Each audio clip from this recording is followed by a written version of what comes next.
Right. We'll get this session underway. Good afternoon, everyone. I'm William White, the Regional Director of the NFU South East region, and welcome to the Managing Change and Building Resilience workshop. I think it's another one of my region coming in slightly late, but thank you very much.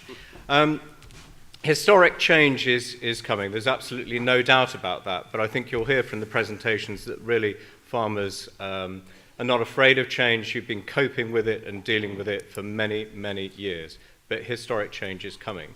You've probably already heard more than enough about the opportunities and challenges that come with leaving the European Union.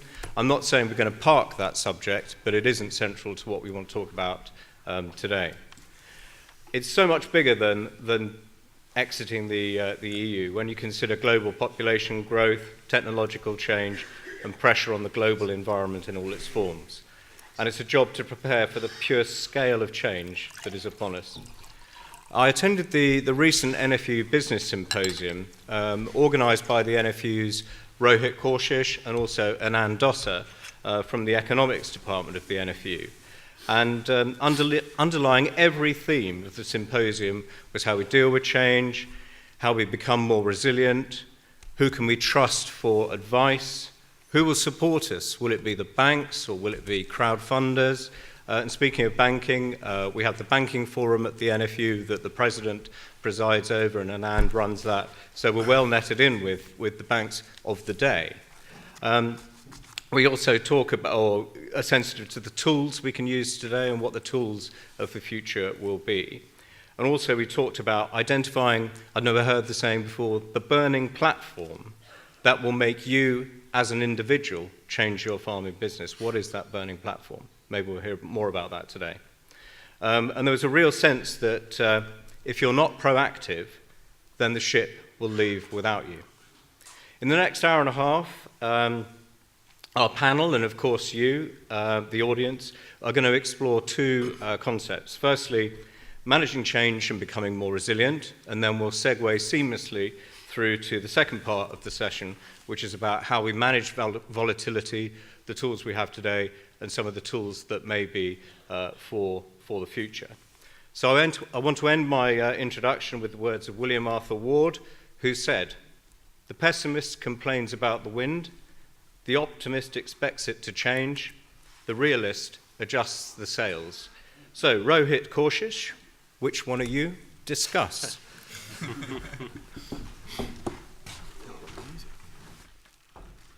Thank you, William. You didn't tell me you were going to ask me a question and set me up like that, but it's great to see such a fantastic turnout here today. My name is Rohit Kaushish, I'm an economist. So I guess a little bit about myself. I started life in the financial services industry and qualified as a chartered and management accountant. There's a picture of me without a beard. Obviously in HQ they don't like me with the beard. But it's...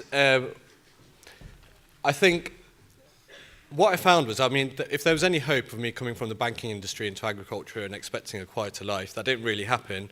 It's been an eventful 2.5 years, and with Brexit on the horizon and the change that it presents, there's never been a better time to talk about managing change and building financial resilience.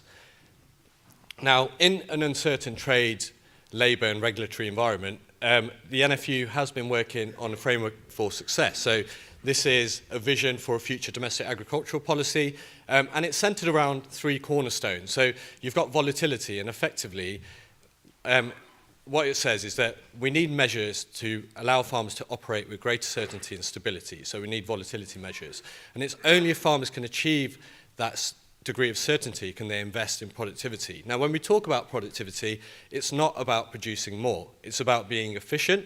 It's about doing more with less. And that's the key driver there. And this is what drives business resilience in the industry. And there's a lot of work going on to understand how that can be achieved. And finally, if you have productive, resilient businesses, and only when you have productive, resilient core businesses, can farmers invest in long-term environmental schemes with confidence and make sure they're a success. But what is the potential for farmers to increase their productivity? We hear about it all the time. And what this graph shows here is the average income difference between the top 25% of performers across cereals, dairy, grazing livestock, and LFA grazing livestock, and the middle 50%. So it's the income difference between them, and it's split by cost centre. So the blue in those graphs represents income from agriculture. Now you see really a stark difference here. So if you look at the left bar, that's the income difference from cereals, and you see the blue. Now last year, that blue made up around £50,000 difference between the average farmer and the top 25%. When you go to dairy, that can go as high as £100,000 in the last year between the average performer and the top 25%. Now, that's a positive thing because it shows there's a lot of potential actually for farmers to realise efficiencies on farm and drive productivity. But really, if it was that easy, we'd all be doing it already. And this is where the challenge is. It's actually, there's a lot of work going on to understand some of the barriers to productivity gains. Some of this will be structural. It'll be about those farmers who have the right conditions, that have the right infrastructure in place, who have access to broadband, that can drive some of that innovation.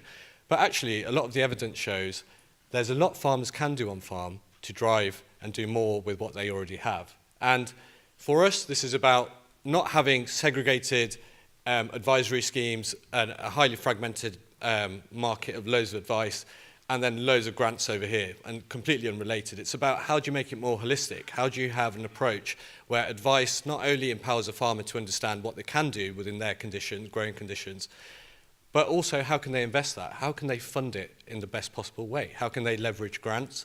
How can they use loans? How can they turn to the private sector for leasing arrangements? And that's what we're looking at there. And again, it's about a more well-rounded picture. And you'll see on the two bars on the right-hand side, for grazing livestock, it really is a very different picture. There is scope for productivity gains, but it really is about the agri-environment schemes, the BPS, which help with those low returns from the market, and it is about diversification. The key thing here is diversification is always touted as the silver bullet for the industry. It's not a silver bullet for the industry, actually. It's a useful tool, and it's an important tool, but really it does come back to the core farming business and making that resilient and viable. Now, finally, we know farmers are trying to do this in a volatile market, so it's not that easy. The top graph there shows how prices have jumped, world food prices, over the last 10 years. We've seen unprecedented levels of volatility, and it comes from operating in an increasingly globalized environment. And you see how that trickles down into farm income. So the bottom four graphs show cereals, dairy, and LFA grazing livestock income from agriculture, from the core agricultural business. And you see how that jumps up and down. So for something like dairy, that can vary as much as 75% year on year over the last 5 years. That's significant. So what are we looking at in terms of measures? Now, some of this is about operational efficiency and income diversification, but there's a key issue here, and that is systemic risk. When the market crashes, it crashes for everyone. And there's only so much farmers can do to diversify that. They can diversify risk away, but there will exist an element of risk that they can't. And this is where direct support, agri-environment schemes have played an important role to date. And we are looking at how direct support can be used in the future, how insurance schemes could be used with subsidised premiums.